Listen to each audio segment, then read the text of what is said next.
Bom dia, moçada! Aqui quem vos fala é o professor Eugênio Bastos, canal Geogênio, a serviço dos alunos que gostam de estudar e passar em concursos. Moçada, vamos fortalecer o canal, se inscrevam no canal, dê aquele like, compartilhe o vídeo e ajude o professor Eugênio Bastos a democratizar o ensino da geografia. Moçada, no nosso encontro de hoje, irei falar sobre a guerra entre a Rússia e a Ucrânia. Dessa forma, farei uma abordagem para analisar o porquê do conflito, a sua origem e quais são os reais interesses da Rússia. Moçada, havendo qualquer dúvida, deixe a sua pergunta na parte dos comentários que eu terei o máximo prazer de respondê-la. Vamos ao nosso encontro. Na primeira imagem, eu estou mostrando aqui os protestos que foram realizados na Ucrânia no final de 2013, quando então o presidente Viktor Yanukovych havia anunciado à nação que a Ucrânia teria desistido de formalizar um acordo de livre comércio com a União Europeia, que na verdade seria um passo importante para o ingresso desse país ao mais importante bloco econômico do mundo.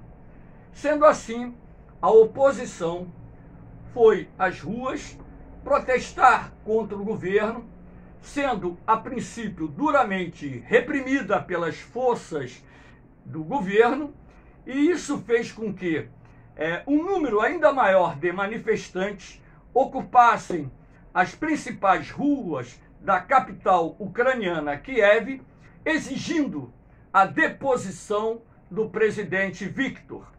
Sendo assim, no ano de 2014, logo no início de 2014, no dia 22 de fevereiro, o presidente Viktor Yanukovych foi deposto e marcada eleições para maio do mesmo ano.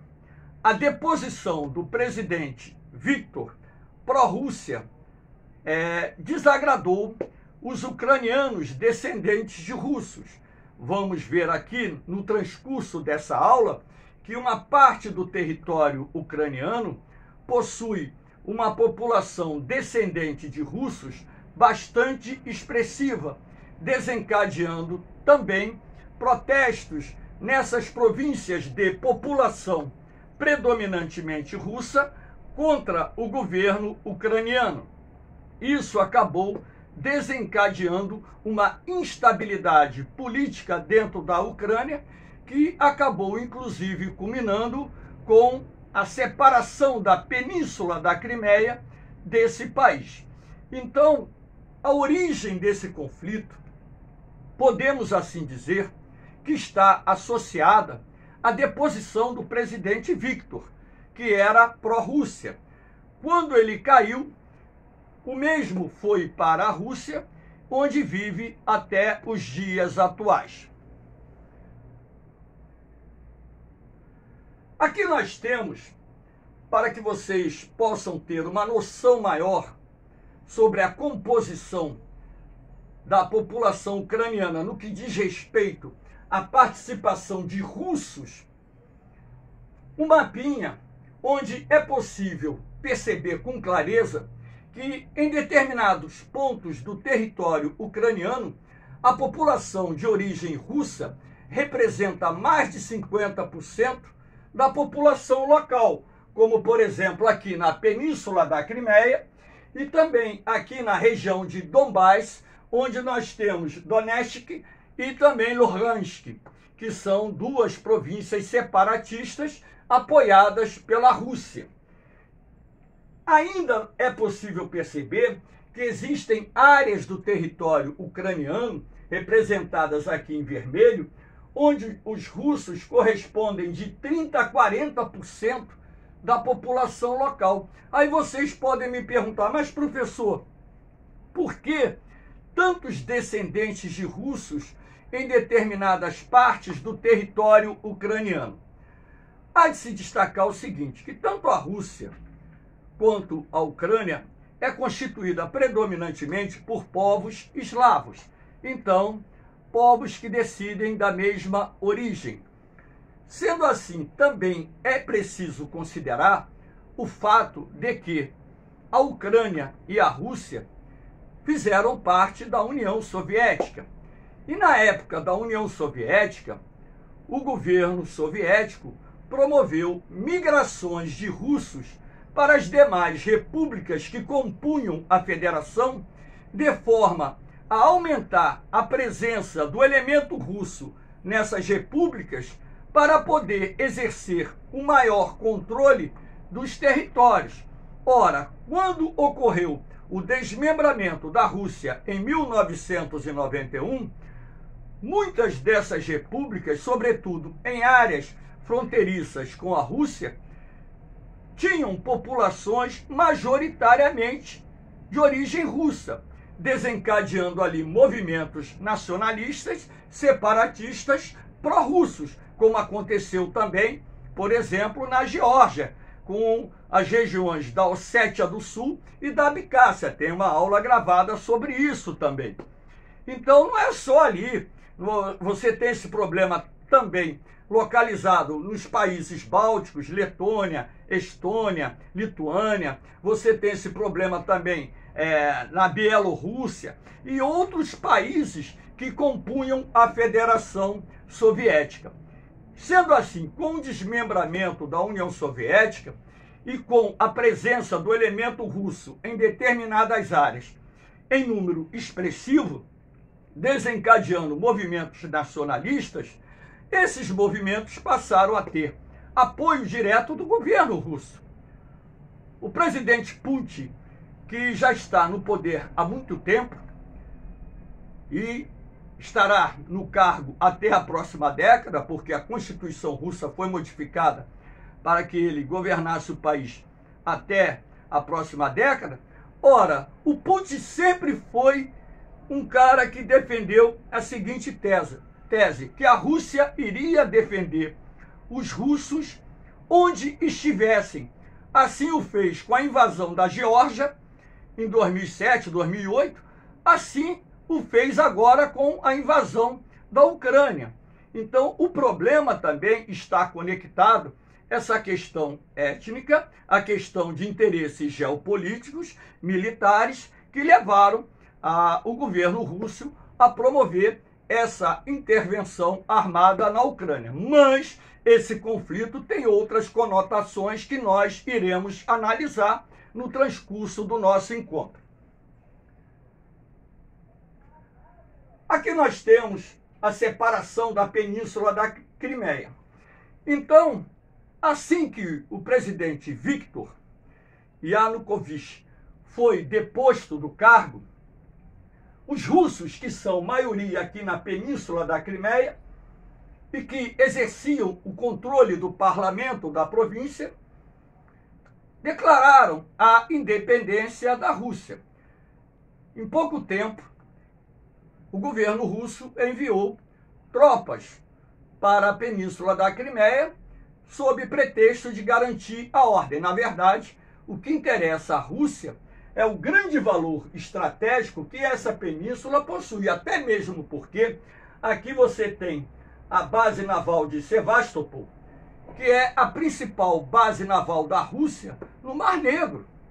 É aqui que está sediado boa parte da frota russa que atua no Mar Negro. Sendo assim, o valor estratégico da Península da Crimeia e o fato do governo russo alegar que historicamente a Península da Crimeia pertence à Rússia, isso é contestado, porque podemos, se analisarmos profundamente a história, ver que essa região foi ocupada por outros povos no passado. Então isso é contestado. Há de se contestar agora, a partir do momento que a Península da Crimeia passou a fazer parte da Ucrânia por uma decisão do governo soviético, do presidente Stalin, ora, teria que se respeitar a essa soberania. Mas o que pesou a ocupação russa da Península da Crimeia foi o fato dos russos, que são maioria aqui, terem declarado independência da Ucrânia e ter solicitado ao governo russo a incorporação da Península da Crimeia à Federação Russa, o que foi prontamente aceito pelo governo do presidente Putin, após a aprovação do parlamento russo e também do principal tribunal da Rússia. E a Crimeia passou a fazer parte da Federação Russa e, logicamente, seguindo aí os interesses geopolíticos, econômicos e estratégicos da Rússia.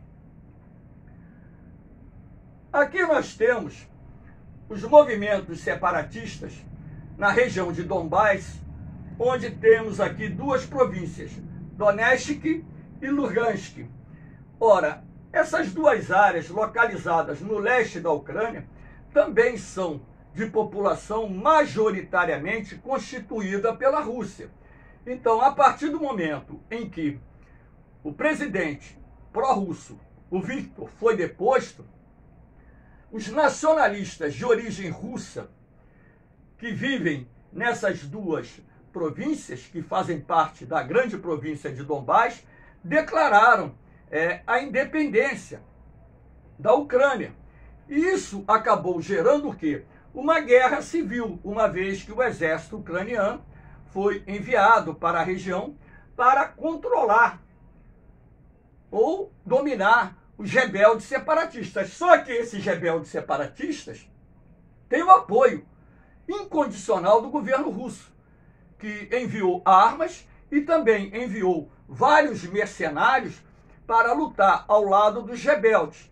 Então, como o exército ucraniano, mal preparado, não conseguiu derrotar em pouco tempo os separatistas, não houve outro caminho senão assinar o Acordo de Minsk, na Bielorrússia, que pôs fim ao conflito em tese, porque foi um acordo de cessar-fogo em que, de certa forma, o governo ucraniano reconhecia uma relativa autonomia dessas duas províncias e, como forma de colocar fim às hostilidades e também às mortes decorrentes do conflito. Só o exército ucraniano perdeu 14 mil militares, fora aqueles rebeldes separatistas que morreram e que não se tem conhecimento ao certo do número exato de rebeldes que morreram no conflito.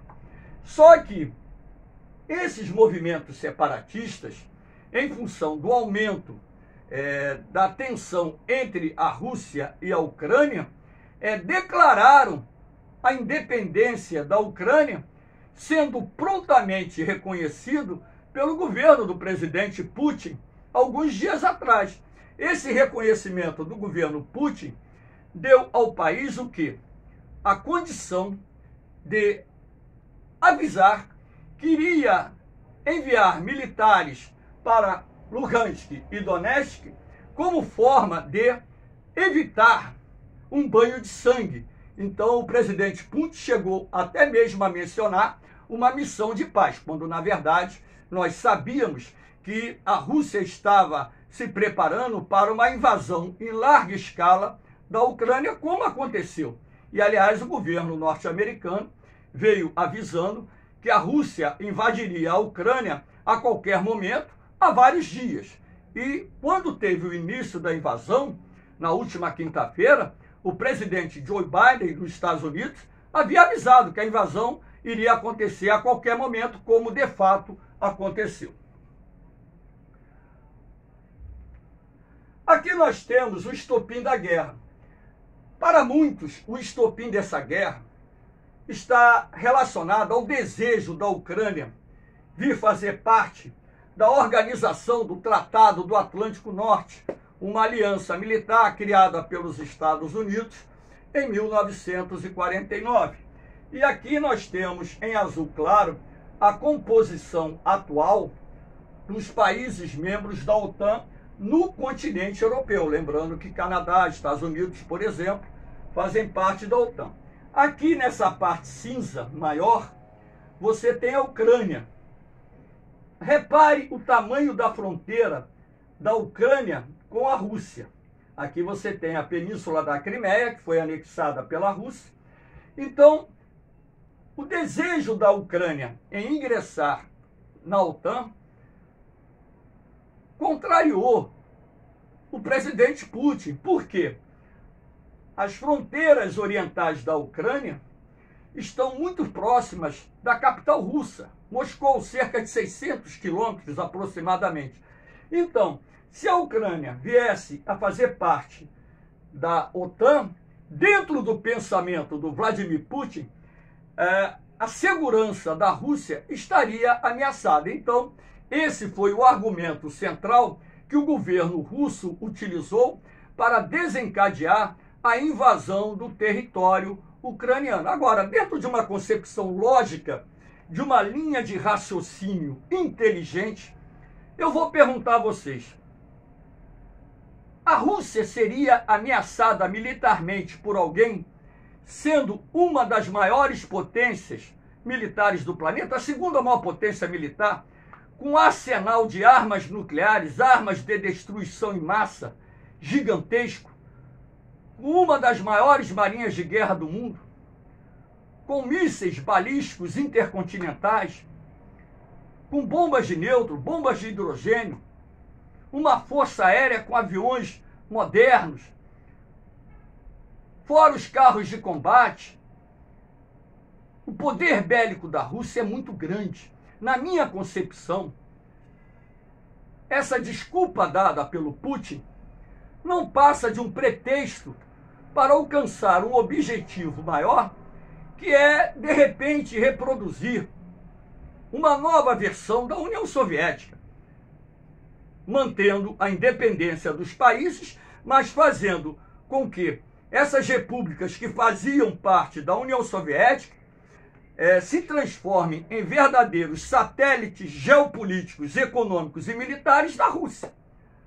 Porque, na minha concepção, não cabe essa desculpa do presidente Putin que o ingresso da OTAN iria constituir uma ameaça militar à segurança e à soberania da Rússia. Pelo poder bélico que a Rússia possui, não cabe essa linha de raciocínio.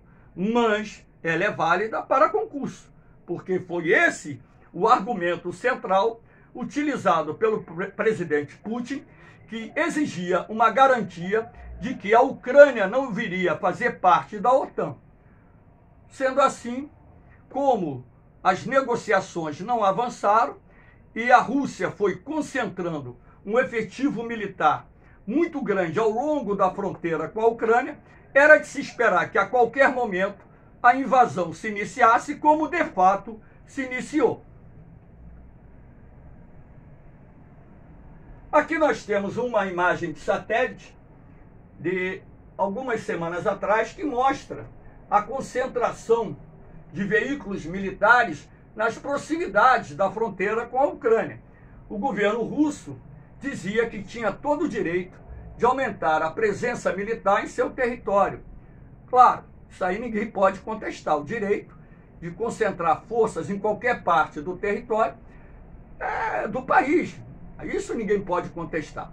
Mas essa concentração de forças, sob a alegação que o exército russo estava promovendo manobras militares, nada mais é do que uma desculpa esfarrapada que procurava esconder as segundas intenções do governo russo em promover a invasão do território ucraniano, como aconteceu. Aqui nós temos a esmagadora superioridade bélica da Rússia, um comparativo do poder bélico. E olha que esse comparativo ele não retrata fielmente toda a capacidade militar, porque nenhuma potência vai dizer ao certo o que tem, o quanto tem. Então repare aqui, o exército ucraniano, 200 mil militares nativos, da Rússia, 900 mil. Reserva, 900 mil, da Rússia, 2 milhões. Aeronaves de ataque, caças, 98 ucranianos, aviões antigos, de 30 anos. A Rússia, 1.511, sendo que muitos desses caças de quinta geração, caças modernos. Helicópteros de ataque, Ucrânia, 34, Rússia, 544. Tanques de canhões, Ucrânia, 2.596. Rússia, 12.240, sendo que parte da cavalaria blindada da Rússia é constituída por tanques modernos de última geração. Veículos blindados, 12.303 da Ucrânia, Rússia, 30.122. Artilharia, a Ucrânia com 2.040 peças, a Rússia 7.571, logicamente que isso aí é uma análise feita por especialistas da área militar, mas como eu disse anteriormente, não reflete fielmente a verdade sobre o poderio bélico dos dois países. O poderio bélico da Rússia é infinitamente superior ao poderio bélico da Ucrânia, tanto é assim que o exército ucraniano não conseguiu evitar a invasão do território, a invasão relâmpago, uma invasão muito rápida, que já era esperada a qualquer momento, e mesmo o exército ucraniano se preparando para enfrentar uma invasão russa, consequentemente, em função da superioridade bélica da Rússia, seria praticamente impossível conter uma invasão em larga escala, como está acontecendo nesse momento, em que a capital Kiev da Ucrânia se encontra cercada e já há imagens mostrando veículos blindados da Rússia na periferia de Kiev. Enfim. Aqui nós temos a imagem através de um mapa para mostrar a vocês que a invasão russa ocorreu através de inúmeras frentes. A frente oriental também ocorreu pelo norte, inclusive utilizando o estado da Belarus, onde a Rússia concentrou forças militares. Lembrando que Belarus é aliado do governo Putin da Rússia e permitiu que seu território fosse utilizado por tropas russas para invadir a Ucrânia. Kiev é uma cidade que se encontra muito próxima à fronteira da Bielorrússia, sendo assim, estrategicamente falando, seria mais fácil para o exército russo dominar a capital ucraniana através de um ataque vindo pelo norte. Também o exército russo atacou a Ucrânia pela península da Crimeia e a Marinha de Guerra Rússia desembarcou militares e veículos de combate também pelo Mar Negro e aqui pelo Mar de Azov. Sendo assim, a Rússia abriu inúmeras frentes de combate, o que torna muito difícil para o exército ucraniano, inferior em número de combatentes e equipamentos militares, conter a invasão russa do seu território. Então, a queda da capital Kiev está por um fio. A qualquer momento isso vai acontecer. Só não sabemos quando, mas pode ser hoje, pode ser amanhã. Eu tenho comentado com meus alunos em sala de aula que isso é uma questão de tempo, é uma guerra de curta duração, até mesmo porque a superioridade do exército russo é muito grande. Aqui nós temos algumas imagens da guerra, onde podemos observar, inclusive, prédios civis que foram atacados. A guerra, infelizmente, não é seletiva, apesar do governo russo ter afirmado que iria atacar somente objetivos militares. Na verdade, isso não está acontecendo. Inclusive, ontem, a televisão mostrou imagens de um navio de bandeira da Moldávia, que inclusive é aliada da Rússia, que foi atacado, e um navio de bandeira panamenha, que também foi atacado no Mar Negro. Então, sendo assim, civis, infelizmente, estão morrendo, mulheres, homens, idosos, crianças, por causa de uma guerra que, no meu entendimento, é insana, porque guerra ela só tem um objetivo, de exercer o controle, o domínio geopolítico, territorial, para poder ter uma área de influência política, econômica, militar, que atenda os interesses de determinados países. O que está acontecendo, na verdade, nesse caso da invasão russa do território ucraniano. Agora, o que há de se destacar, e eu acho isso também um tanto quanto complicado, foi a relativa omissão das grandes potências ocidentais em promover uma ajuda militar mais efetiva para o exército ucraniano. através do envio de mísseis antiaéreos de última geração, mísseis antitanque de última geração, armamentos que pudessem, pelo menos, retardar o avanço do exército russo e forçar uma negociação entre os governos de Moscou e Kiev para se buscar uma saída diplomática que colocasse fim ao conflito e, consequentemente, ao banho de sangue que segue qualquer guerra. A guerra é ilógica. Eu tenho defendido, eu sou pacifista, não adianta. Eu trabalho com muitas turmas militares e digo isso para os meus alunos. Eu sou pacifista. Você vai para a carreira militar porque é uma bela carreira profissional. Você vai ter estabilidade, uma garantia de emprego, um salário que pode até não ser dos melhores, mas mediante a média dos salários pagos no Brasil é um salário bom. Mas não pensem vocês irem para a carreira militar com o pretexto ou imaginação de participar de uma guerra, porque a guerra é um banho de sangue. A guerra ninguém vence, todos perdem. O que venceu, perdeu, o que perdeu, perdeu. E guerra só traz o quê? Sofrimento, dor, morte, destruição. Isso que gera guerra. Então, a gente tem que sempre buscar a saída diplomática, a saída negociada, para poder resolver as diferenças que, porventura, estejam afetando as relações diplomáticas entre países, e não usar a força da forma como a Rússia está usando. Porque a Rússia apoia, por exemplo, os movimentos separatistas na Ucrânia. Mas quando nós tivemos os movimentos separatistas na Chechênia e no Daguestão, que são duas das repúblicas que fazem parte da Federação Russa, o então presidente Putin, que na época era presidente da Rússia também, esmagou esses movimentos separatistas, culminando com a morte de mais de 400 mil pessoas.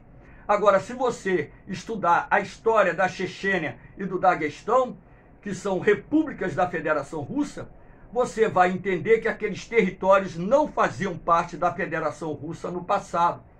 Então, essa ideia de defender o russo onde ele estiver, ela tem que ser transposta também para os interesses daqueles povos que tiveram seus territórios conquistados pelo Império Russo e posteriormente pela União Soviética, que desejam a independência e que toda vez que há um movimento nesse sentido, esses povos são massacrados, como ocorreu na Chechênia e no Daguestão, que são duas repúblicas localizadas na região do Cáucaso. Moçada, espero que vocês tenham gostado do nosso encontro. Aqui, mais uma vez, estou deixando meus grupos lá do Facebook, onde vocês podem ter acesso dos PDFs sobre as matérias que caem no Colégio Naval, na ESA, na SpaceX e no vestibular. É só pedir o acesso que eu terei o máximo prazer de aceitá-los. Havendo qualquer dúvida, deixem suas perguntas nos comentários ou lá no Facebook, que eu terei também o máximo prazer de ajudá-los. Meu canal não é monetizado, não tem fins lucrativos, apenas é um processo de democratização do ensino para levar a geografia a quem, de repente, não tem condição de estudar numa boa escola. Valeu, moçada? Um beijão no coração de vocês, um forte abraço, fiquem com Deus, eu vou, mas eu volto, hein? Fui!